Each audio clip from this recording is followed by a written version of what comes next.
Bismillahirrahmanirrahim. Assalamualaikum warahmatullahi wabarakatuh.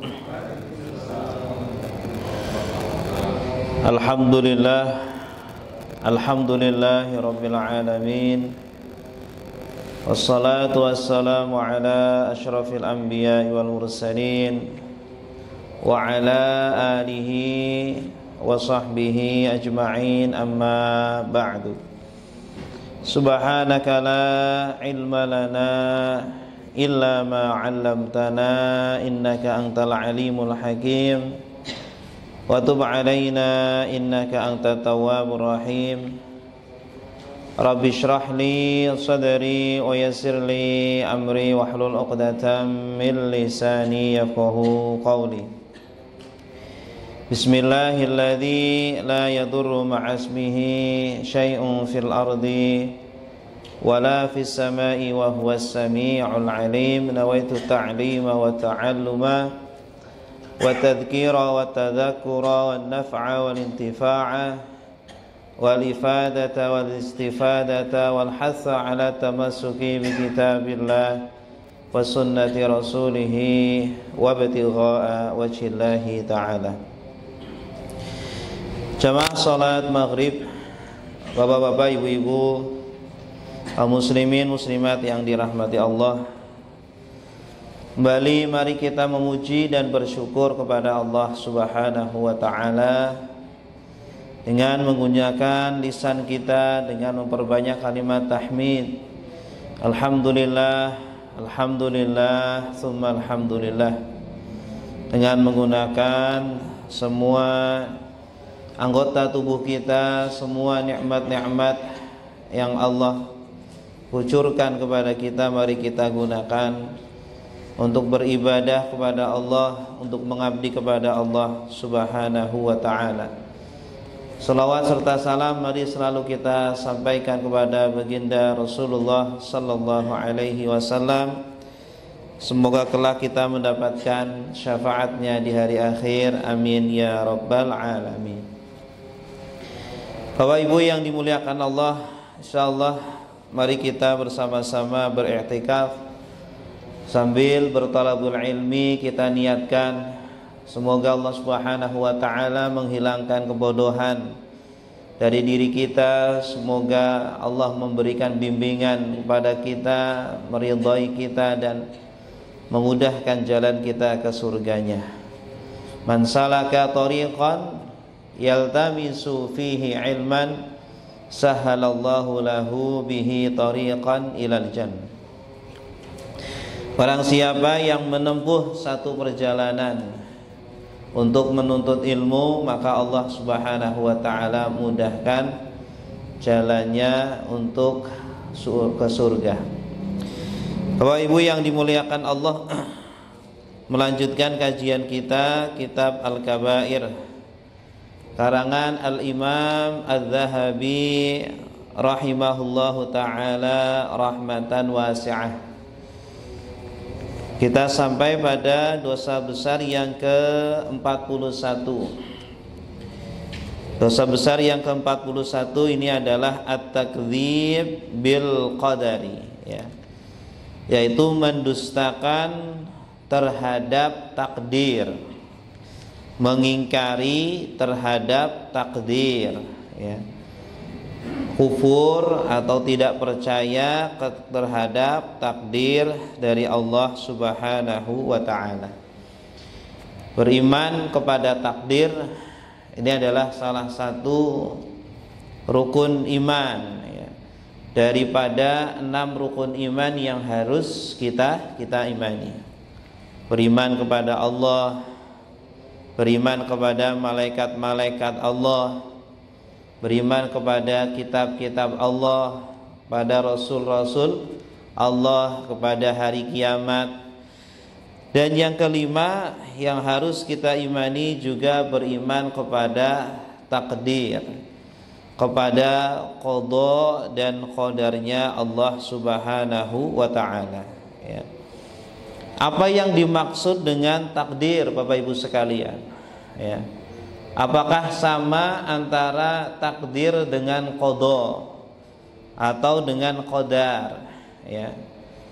Jadi takdir itu sudah menjadi istilah bahasa Indonesia, ya, walaupun kata takdir pun berasal dari bahasa Arab, ya, qaddara yuqaddiru taqdiran, yang artinya adalah ketentuan, ya, atau penentuan dari Allah Subhanahu wa taala.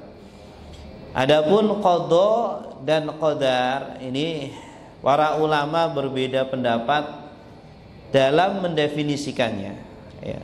Sebagian ulama mengatakan qada adalah ketetapan Allah, ya, atau ilmunya Allah terhadap ketetapan-ketetapannya sejak azali, ya, sejak sebelum kita ada, sebelum diciptakan alam semesta, ya, di Lauhul Mahfuz sudah tercatat semua ketentuan-ketentuan yang berkaitan dengan kita semuanya. Nah, sedangkan qadar itu sendiri adalah realisasi, ya, terwujudnya qada yang sudah ditetapkan oleh Allah Subhanahu wa taala, ya, sejak azali sebelum kita ada.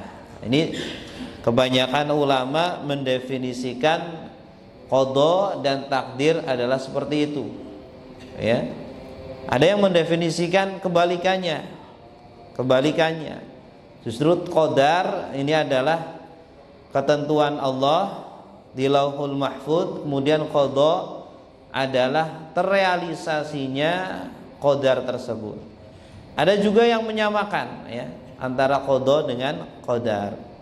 Namun pada intinya, ya, kita semuanya harus beriman. Kita semuanya harus percaya bahwa Allah Subhanahu wa taala sudah menentukan takdir kita masing-masing.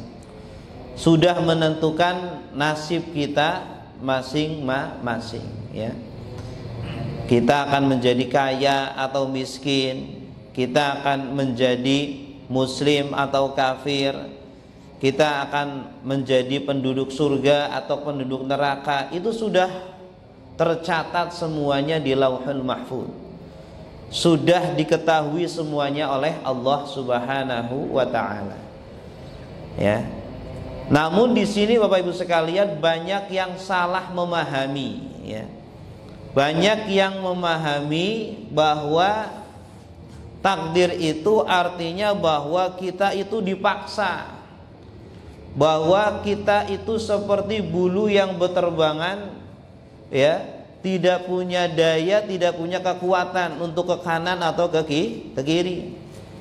Kita itu seperti wayang yang digerakkan oleh dalang, sedangkan kita makhluk mati yang dipaksa harus menjadi baik atau menjadi buruk. Ini salah kaprah, ya. Makanya permasalahan takdir ini termasuk permasalahan yang paling rumit di dalam masalah akidah, ya.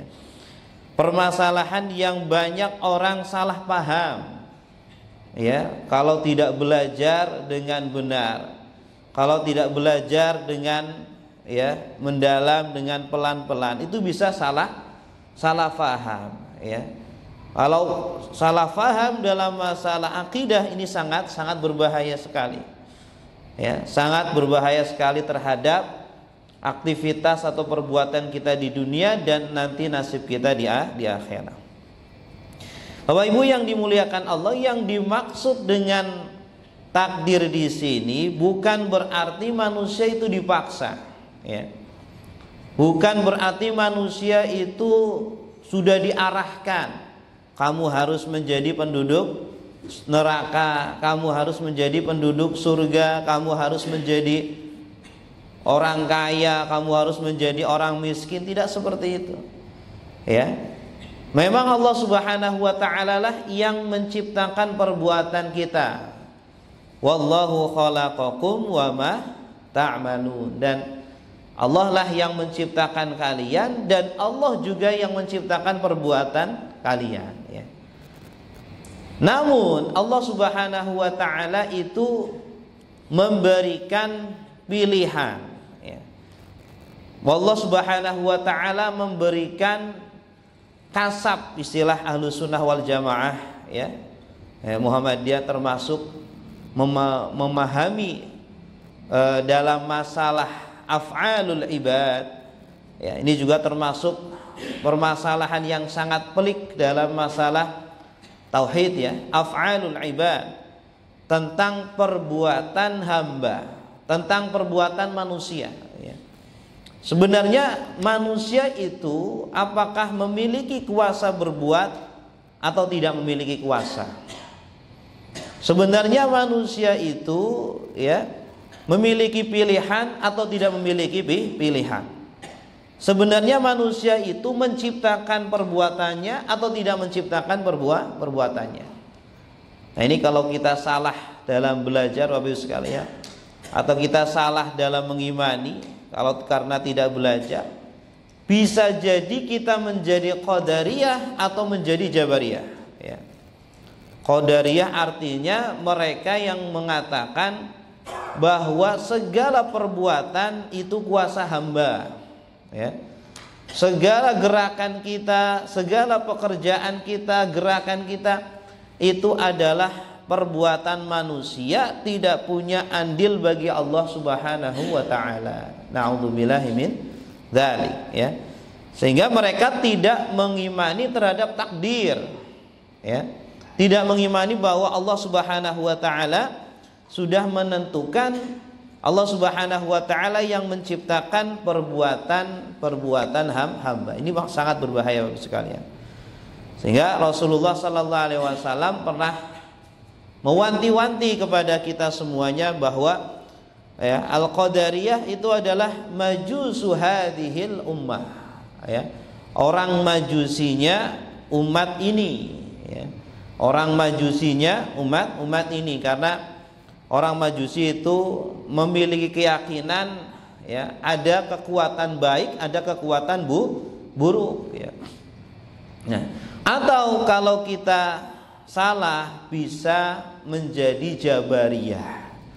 Dalam memahami takdir ini, kalau kita salah bisa jadi malah kita menjadi orang jabariyah, yaitu bagaimana?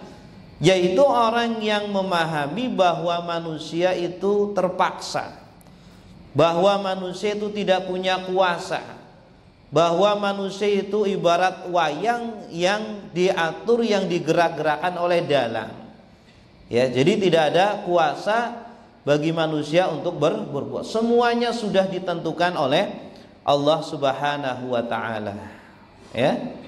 Nah, Bapak Ibu yang dimuliakan Allah, maka dari situlah pada malam ini insya Allah ini pelajaran yang sangat penting sekali ya. Kalau kita nanti dapat ilmu, kalau bisa disampaikan kepada keluarga kita, kepada anak kita, kepada istri kita ya, jangan sampai kemudian mereka terjerumus ya, terperosok dalam akidah qadariyah atau akidah jabariyah atau akidah syiah ya. Kalau orang Syiah meyakini bahwa Allah Subhanahu wa taala itu sempat tidak tahu terhadap takdir ya. Allah Subhanahu wa taala sempat tidak tahu terhadap takdir. Awalnya nggak tahu, kemudian setelah terjadi baru tahu begitu. Ya, makanya ya, Allah Subhanahu wa taala kata mereka di dalam Al-Quran kan sudah disebutkan bahwa sahabat itu sudah diridhoi oleh Allah. Radhiyallahu anhum wa radu'an ya. Allah telah ridho kepada para sahabat dan juga para sahabat telah ridho kepada Allah Subhanahu wa taala. Nah, setelah itu, setelah ayat itu berhenti, setelah Rasulullah sallallahu alaihi wasallam wafat, kemudian apa? Terjadi fitnah di antara para sahabat yang sudah dicap oleh Allah sebagai manusia-manusia yang diridhoi oleh Allah, manusia-manusia terbaik, khairul qurun ya. Ternyata setelah itu saling bunuh-membunuh ya. Bahkan ya cucunya Rasul sallallahu alaihi wasallam Husain dibunuh, dipenggal. Ya, antar sahabat saling berperang, antar sahabat saling mencaci maki. Nah, bagaimana bisa mereka mendapatkan ridho dari Allah kemudian mereka saling membunuh, kemudian bahkan mereka membunuh cucunya Rasulullah sallallahu alaihi wasallam, kemudian mereka mencaci maki para sahabat, mereka berebut untuk mendapatkan kekuasaan, ya. Muawiyah kemudian berebut dengan Ali, kemudian juga berebut Hasan dengan Yazid putranya Muawiyah, dan seterusnya dan seterusnya. Nah, menurut orang Syiah, Allah itu pernah keliru gitu ya, pernah tidak tahu. Oh, ini dulu Allah mengatakan ridho kepada para sahabat. Nah, sekarang ternyata sahabat seperti itu ya, makanya ayat itu sudah direvisi, ayat itu sudah tidak berlaku lagi menurut mereka orang-orang Syiah. Nah, ini kalau kita tidak belajar bisa jadi ya terjerumus dengan pemahaman dan keyakinan orang Syiah yang berpahaman bahwa mungkin saja bagi Allah itu pernah keliru, pernah tidak tahu ya. Setelah sudah terjadi baru Allah tahu. Na'udzubillahi min dzalik. Nah, Bapak Ibu yang dimuliakan Allah, jadi Allah Subhanahu wa taala mewajibkan kepada kita semuanya ya untuk beriman dengan takdir ya. Bagaimana cara kita beriman dengan takdir? Oh, sebentar. Terus bagaimana posisi ahlu sunnah wal jamaah? Orang-orang Qadariyah memahami bahwa semua perbuatan manusia adalah ciptaan manusia. Tidak ada peranan Allah di dalam menciptakan perbuatan. Ini ekstrim, ekstrim kanan ya. Kemudian ekstrim kiri Jabariyah. Mereka yang meyakini bahwa manusia itu seperti wayang, bahwa manusia itu dipaksa oleh Allah, tidak memiliki kuasa untuk berbuat. Semuanya sudah ditentukan oleh takdir ya. Nah, nanti orang-orang seperti ini nanti berprotes kepada Allah di akhirat ya. Ya Allah, kenapa saya dimasukkan ke neraka sedangkan saya di dunia saja tidak punya pilihan untuk berbuat baik atau berbuat buruk. Saya seperti wayang gitu. Nah, ini nanti orang-orang Jabariyah protes tuh nanti di akhirat. Nah, orang-orang Qadariyah ini secara logika, ini memang orang Qadariyah adalah orang-orang Mu'tazilah yang lebih mengedepankan akal ya daripada syariat, daripada Al-Quran. Mereka memahami sesuai dengan akal ya, manusia bisa masuk surga, manusia bisa masuk neraka ya karena memang perbuatan-perbuatannya adalah ciptaan mereka sendiri. Sehingga logis ketika mereka berbuat baik kemudian masuk surga ya memang karena konsekuensi dari perbuatannya. Ada yang kemudian masuk neraka ya logis karena konsekuensi dari perbuatannya, pilihan dia memilih perbuatan-perbuatan ahli neraka. Nah, ini. Tetapi nanti keduanya ini bisa ya dibantah oleh ahlu sunnah wal jamaah. Nah, ahlu sunnah wal jamaah itu meyakini bahwa Allah Subhanahu wa ta'ala itu yang menciptakan semua perbuatan kita.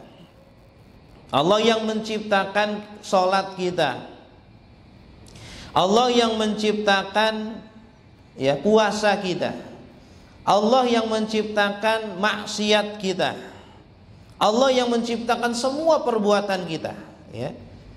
Karena berdasarkan dengan ayat wallahu khalaqakum wa ma ta'malun, dan Allah lah yang menciptakan kalian plus menciptakan perbuatan kalian ya.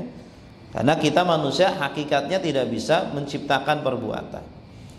Tetapi manusia juga bukan seperti wayang ya, yang kemudian tidak bebas untuk memilih perbuatannya apakah menjadi orang baik atau orang buruk. Jadi ada konsep di dalam ahlus sunnah wal jamaah ya, di dalam pemahaman kita Majelis Tarjih Muhammadiyah bahwa manusia itu diberikan kasab, manusia itu diberikan ikhtiar atau pilihan, ya. Jadi kita semuanya itu diberikan pilihan untuk menciptakan perbuatan kita, untuk memilih perbuatan kita, lalu Allah yang menciptakan perbuatan tersebut, ya. Kita memilih untuk melangkahkan kaki kita ke masjid, kemudian kita gunakan untuk sholat, untuk hadir di majelis ilmu, ya. Itu pilihan kita, tetapi yang menciptakan perbuatan itu adalah Allah Subhanahu wa ta'ala. Karena di dalam ayat-ayat Al-Qur'an, ya, wa ma asabakum mim musibatin fabima kasabat aydikum wa ya'fu an katsir. Dan apa yang menimpa kalian dari musibah-musibah, fabima kasabat. Di sini poinnya adalah kata-kata kasabat lah. Maka sebab apa yang kalian perbuat. Nah, di sini tidak menggunakan khalaqat, ya. Tidak menggunakan redaksi menciptakan. Jadi kita itu hanya berkasab. Berkasab artinya berusaha. Berusaha maksudnya adalah memilih, ya. Kita berusaha untuk menciptakan sebuah perbuatan, tetapi yang kita memilih perbuatan, tetapi yang menciptakan perbuatan itu adalah Allah Subhanahu wa ta'ala, ya, begitu. Jadi kita hanya memilih saja. Makanya, ya, kita tidak boleh meyakini kalau kita bekerja keras pasti sukses, ya. Kalau kita rajin belajar pasti pintar. Kalau kita rajin menabung pasti kaya? Enggak pasti, ya. Tergantung Allah. Allah mau menciptakan sukses atau tidak. Allah akan menciptakan kaya atau tidak, itu terserah Allah Subhanahu wa ta'ala, ya. Kita udah berusaha untuk menjadi orang baik, untuk sholat, untuk berpuasa, kita udah milih yang baik nih. Tapi mungkin enggak Allah kemudian menghalangi perbuatan kita sehingga kita terhalang, mungkin sakit, mungkin ada kesibukan, mungkin ada apa, sehingga tidak tercipta apa yang kita inginkan, ya. Makanya dulu pernah itu Pak, sahabat itu ketika mendapat materi tentang qadar, tentang takdir, ya, bahwa semuanya sudah ditentukan oleh Allah di Lauhul Mahfuz, yang ahli neraka bahkan dalam hadis Jibril, ya, dalam hadis Arba'in, ya, bahwa setiap manusia di dalam perutnya selama 40 hari menjadi mudghah, alaqah, kemudian 40 hari menjadi mudghah, sampai 120 hari ditiupkan ruh, ya, kemudian ditetapkan ajalnya, ditetapkan umurnya, ditetapkan apakah bahagia atau tidaknya, dan seterusnya itu, ya. Nah itu manusia itu tidak memiliki kuasa, tetapi dia memiliki usaha dan pilihan. Bisa jadi Allah ciptakan apa yang dia pilih, bisa jadi tidak Allah ciptakan. Makanya kemudian manusia itu dimasukkan ke dalam surga tidak bisa protes. Kenapa? Karena ya pilihan kamu. Atau manusia dimasukkan ke dalam neraka tidak bisa protes. Kenapa? Karena ini pilihan kamu, pilihan kita. Walaupun yang menciptakan perbuatan adalah Allah Subhanahu wa ta'ala. Baik Bapak Ibu yang dimuliakan Allah, bagaimana kita mengimani takdir, ya, yang merupakan kewajiban kita semuanya sebagai kaum muslimin. Di dalam surah Al-Qamar, Allah Subhanahu wa ta'ala berfirman, inna kulla syai'in khalaqnahu biqadar, ya. Sungguh kami telah menciptakan segala sesuatu dengan takdir, ya. Semuanya sudah dengan ketetapan Allah Subhanahu wa ta'ala. Tidak akan pernah meleset dari ketetapan Allah Subhanahu wa ta'ala, ya. Makanya dalam hadis lain kan disebutkan ya, seandainya semua manusia itu ya, wa'lam annal ummata law ijtama'u ala an yanfa'uka bi syai'in lam yanfa'uka illa bi syai'in qad katabahu Allahu laka ya. Dan ketahuilah ya, seandainya seluruh manusia berusaha untuk memberi kamu manfaat, ingin menjadikan kamu presiden, ingin menjadikan kamu gubernur, semuanya bahu membahu ya, seluruh Jakarta milih kamu, tidak ada yang lain. Tetapi Allah Subhanahu wa ta'ala tidak menghendaki, maka tidak akan terjadi. Walau istama'u ala an yadurruka bi syai'in lam yadurruka ila bi syai'in qad katabahu Allahu 'alaik ya. Sebaliknya, seandainya seluruh manusia berusaha untuk melindungi kamu, untuk menjaga kamu tidak terkena bahaya, tetapi memang sudah dicatat oleh Allah kamu akan terkena bahaya, maka kamu pasti akan terkena bahaya. Bapak Ibu yang dimuliakan Allah, cara mengimani takdir yang merupakan rukun iman yang keenam adalah dengan cara kita mengimani bahwa semua yang baik dan semua yang buruk ya, semua yang sudah terjadi ataupun yang belum terjadi ya, semua yang tidak terjadi itu semuanya adalah takdir dari Allah Subhanahu wa ta'ala.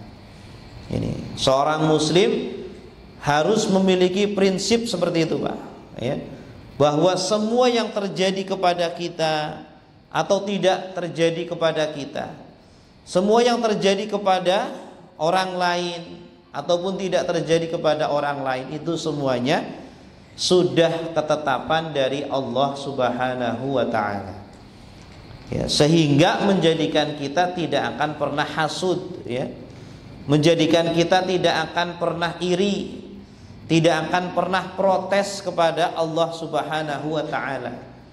Karena orang yang iri artinya dia protes dengan ketentuan Allah, merasa dia lebih tahu daripada Allah. Ya Allah, saya yang lebih pintar, kenapa dia yang duluan dapat pekerjaan? Kenapa dia yang lebih tinggi karirnya, padahal ketika di kuliah ya, saya yang juara, saya yang berprestasi, saya yang nomor 1. Kok ini teman saya yang kayak gini kok malah? Nah, orang yang percaya dengan takdir ya, dia akan tenang dengan kondisi-kondisi seperti itu. Orang yang percaya dengan takdir, dia akan menyerahkan semuanya kepada Allah ya. Sebaliknya, orang yang nggak percaya dengan takdir ya, dia akan iri, kemudian dia dengki ya, kemudian dia melakukan hal-hal yang ingin menghilangkan nikmat itu dari temannya ya. Orang yang percaya dengan takdir juga tenang, Bapak Ibu sekalian, kehidupannya tenang ya. Yang penting dia sudah melakukan kewajiban-kewajibannya sebagai seorang hamba. Kewajiban kepada Allah apa sudah dia kerjakan. Sebagai seorang suami, kewajiban kepada istri. Sebagai seorang bapak, kewajiban kepada anak, kewajiban kepada sesama manusia, itu sudah dikerjakan, sudah ya. Yang penting kita sudah melakukan kewajiban kita, maka sudah. Tidak perlu kita melihat teman saya sudah sukses, teman saya dapat ini, dapat itu, dan seterusnya dan seterusnya. Tidak akan pernah dia pusing, tidak akan pernah dia stres dengan ya kondisi-kondisi orang di sekitarnya. Baik, Bapak Ibu yang dimuliakan Allah, berkaitan dengan ayat ini ada asbabun nuzulnya ya. Sesungguhnya kami telah menciptakan segala sesuatu itu dengan takdir. Ibnul Jauzi di dalam tafsirnya mengatakan, fi sababi nuzuliha qaulan ya. tentang sebab turunnya ayat ini ada dua pendapat. Ahaduhuma, salah satunya, anna musyriki Makkah atau Rasulullah sallallahu alaihi wasallam yukhasimunahu fil qadar fanazalat hadhil ayah. Ini orang-orang musyrik ini, Pak, mendebat Rasulullah, ya, protes kepada Rasulullah tentang masalah takdir, ya. Mereka tidak percaya dengan takdir. Kemudian turunlah ayat ini. Pendapat kedua mengatakan bahwa ada uskup Najran jaa ila Rasulillah sallallahu alaihi wasallam. Faqal, ya, dia datang kepada Rasulullah lalu berkata, "Ya Muhammad, taz'umu anna al-ma'asi biqadar wa laysa kadzalik." Ya. Kata uskup dari Najran, ya, dari Yaman. Dulu itu di sana banyak orang-orang Nasrani. Ya, uskup ini mendebat Rasul. Rasulullah, ya. Muhammad, maaf. Muhammad, kamu mengklaim bahwa maksiat itu sudah ada takdirnya. Orang itu akan berbuat maksiat sudah ada catatannya. Walaysa kadir, enggak seperti itu, ya. Kata mereka itu tidak seperti itu. Ya. Faqala antum khusama'ullah fanazalat hadhil ayah. Maka kemudian Nabi sallallahu alaihi wasallam menjawab, kalian ini nanti kelak akan menjadi musuh-musuhnya Allah Subhanahu wa taala. Ini. Ya, jadi bukan berarti kemudian kita beralasan, Pak. Katanya kan takdir sudah ditetapkan, pena catatan sudah kering, berarti saya berbuat maksiat memang sudah takdir kok. Saya nabrak ini ayam, memang sudah takdir. Jangan juga beralasan seperti itu, tidak boleh, ya. Makanya kalau kita salah dalam memahami takdir, akhirnya kita salah dalam beralasan dengan takdir, ya. Beralasan dengan takdir itu ada kalanya benar, boleh, ada kalanya salah, ya. Contohnya tadi ketika kita seumpama bukan orang baik, ya, tidak sholat, tidak puasa, atau melakukan perbuatan jahat kepada orang lain, ya. Kenapa kamu kok nggak sholat?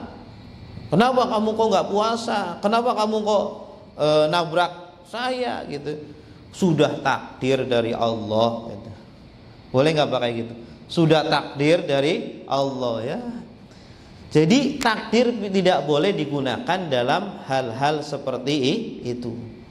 Tapi kalau dalam hal-hal yang baik, seumpama, ya, kita sudah berusaha untuk sukses, kita sudah berusaha untuk tidak sakit, tidak terkena COVID, seumpama, ya. Kita sudah berusaha untuk lulus, untuk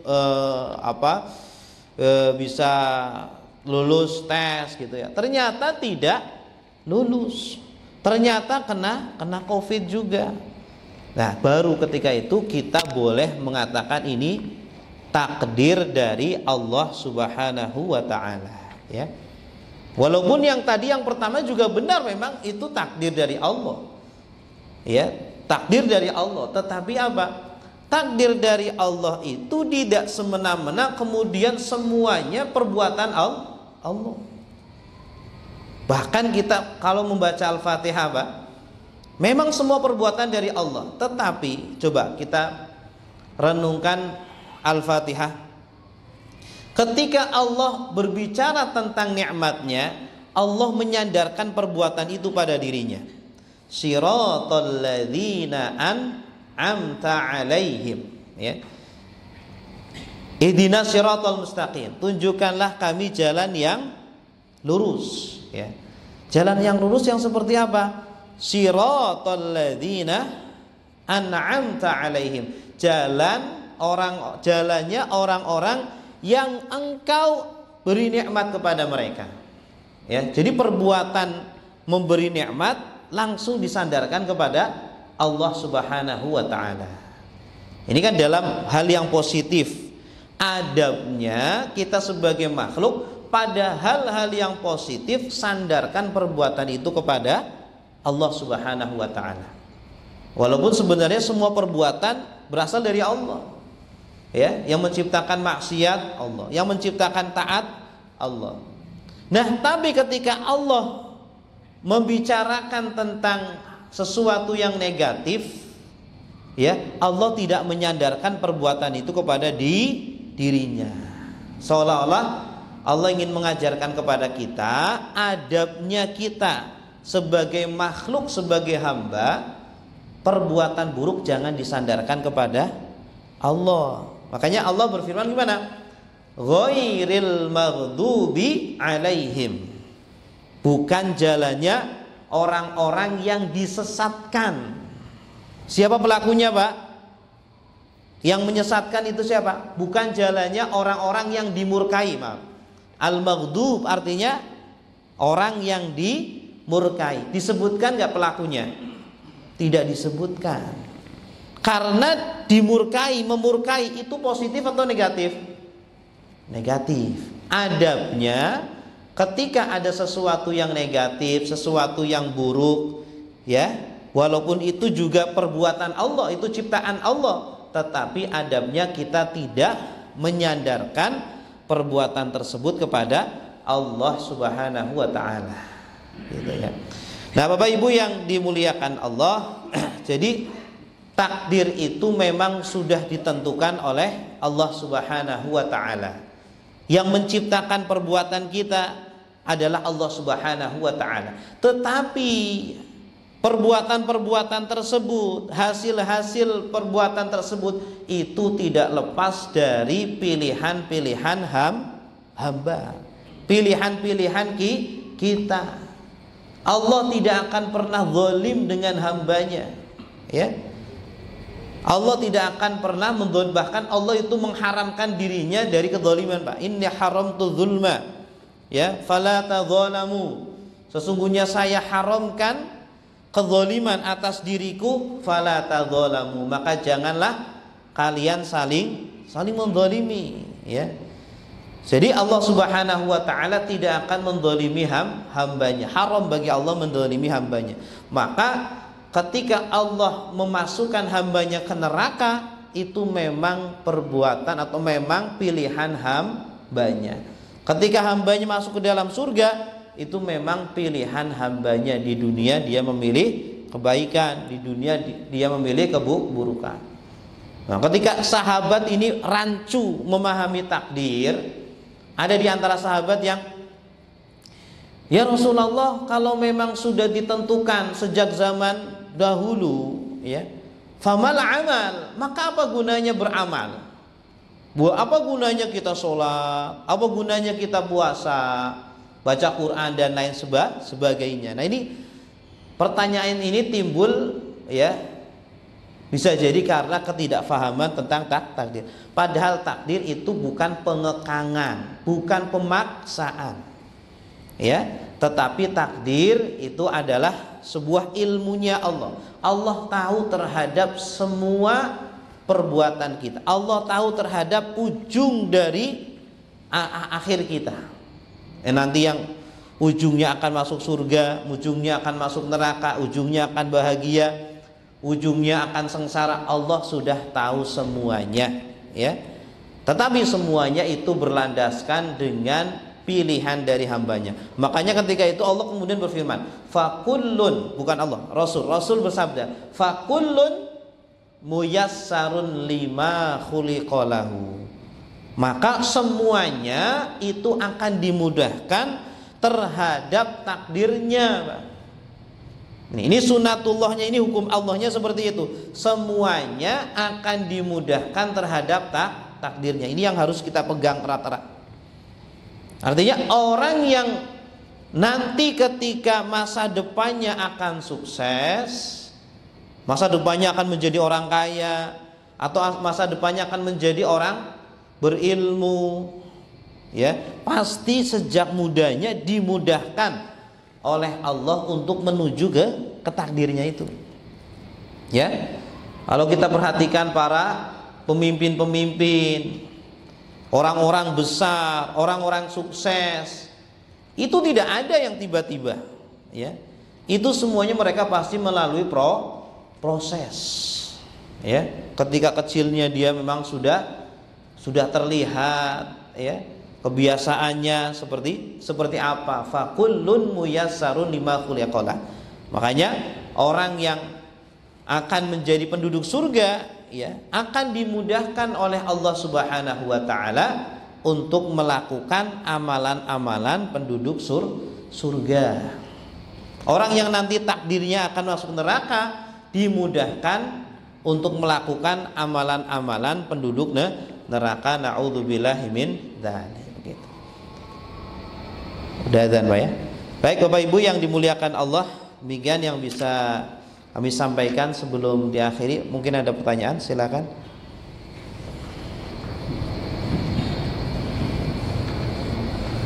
Ada pertanyaan? Kalau tidak ada, pas, alhamdulillah. Inilah, ya, materi yang bisa kita sampaikan, yaitu kewajiban kita untuk beriman dengan takdir dan dosa besar bagi orang yang tidak mengimani takdir. Tapi jangan sampai salah dalam memahami takdir, ya. Takdir itu bukan pemaksaan dari Allah, pengekangan dari Allah, tetapi menunjukkan bahwa Allah itu tahu semuanya.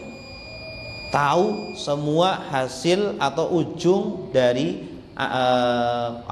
nasib kita. Apakah kita akan seperti ini, seperti itu? Maka satu detik berikutnya Allah tahu apa yang akan terjadi pada kita. Tidak ada yang tertutup dari Allah Subhanahu wa taala. Ya, semoga menjadikan kita semakin beriman, menjadikan kita semakin dibimbing, ditunjukkan oleh Allah ke jalan yang benar. Amin ya rabbal alamin. Kita tutup dengan doa kafaratul majlis.